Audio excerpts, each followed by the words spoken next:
दोस्तों आज हम सब लॉकडाउन के अंदर अपने घरों में बंद हैं, क्वारंटाइन हम हो रहे हैं। क्वारंटाइन शब्द हमने पहली बार सुना है, अंग्रेजी का शब्द है दोस्तों क्वारंटाइन। हमारे पूर्वज जो इतने अच्छे वैज्ञानिक थे, इतनी अच्छी रिसर्च हमारे लिए करके गए थे, उन सबको मैं आज नई पीढ़ी को दोबारा से याद दिलाना चाहता हूं इस वीडियो के माध्यम से। वीडियो को लास्ट तक देखिए कि हमारे पूर्वज इस आज जो बीमारी आई हुई है, जिसके लिए इतना शोर शराबा हो रहा है, पूरा विश्व लॉकडाउन में है, तो हमारे पूर्वज तो ऐसी बीमारियों के लिए पहले से ही रिसर्च करके चले गए। वो क्वारंटाइन शब्द का मतलब समझते थे।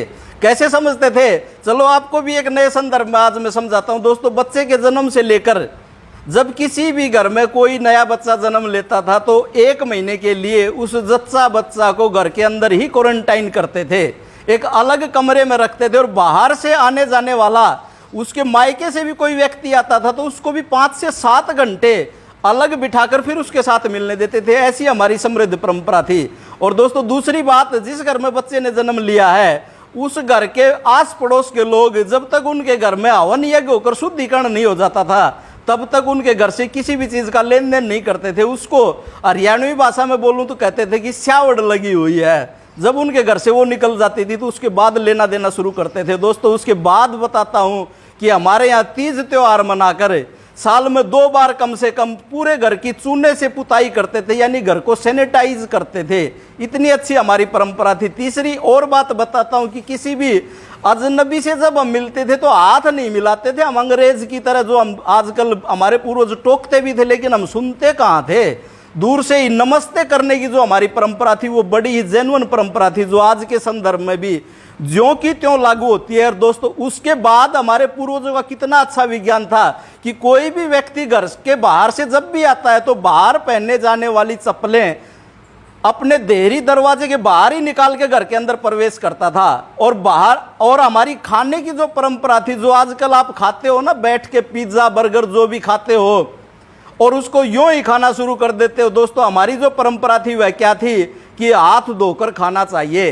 हाथ धोकर हम खाते थे। दोस्तों उसके बाद जो आज के संदर्भ में सबसे बड़ी खोज हमारे पूर्वज करके जा चुके थे कि मृत व्यक्ति के साथ उसके अंतिम संस्कार में जितने भी लोग शामिल होते थे वहां से तुरंत आने के बाद नहाते थे और उन कपड़ों को धोते थे और उसके बाद ही घर में एंट्री करते थे। और घर में पहुंचने से पहले ही, मुझे भी पता है और आप सबको भी पता होगा कि जहां भी हमारा अंतिम संस्कार करने की जो गांव से बाहर जगह होती है उसके पास कहीं ना कहीं पानी की व्यवस्था जरूर होती, वहीं से हाथ धोकर आते थे सभी लोग।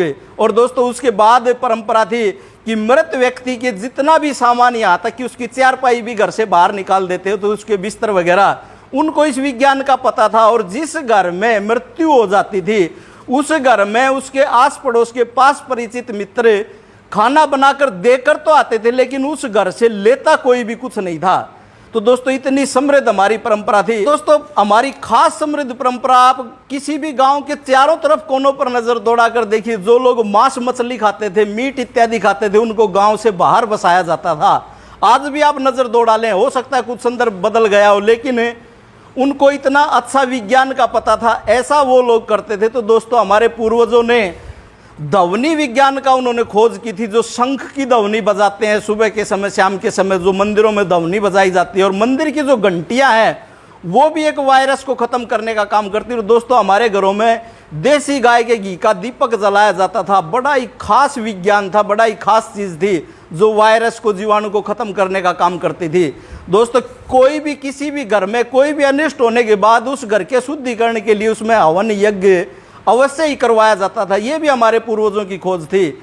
आज इन नियमों को कोई पालन करता है, इनको मानता है। इस कोरोना से पहले की बात बता रहा हूं तो उसको अनपढ़ गंवार जाहिल समझते हैं। हमें बड़ी भारी भूल हमारी थी। दोस्तों हमारी संस्कृति इतनी समृद्ध थी, आओ पुनः लौट चलें, अपनी परंपराओं को, अपनी मान्यताओं को, अपनी संस्कृति को पुनः अपनाएं और आज की इस महामारी को और आगे आने वाले समय में ऐसी महामारी से हम बचे रहें, अपना परिवार बचा रहे, अपनी परंपराओं को अपनाएं। अपनी वाणी को विराम देता हूं। धन्यवाद। जय हिंद, जय जवान, जय किसान।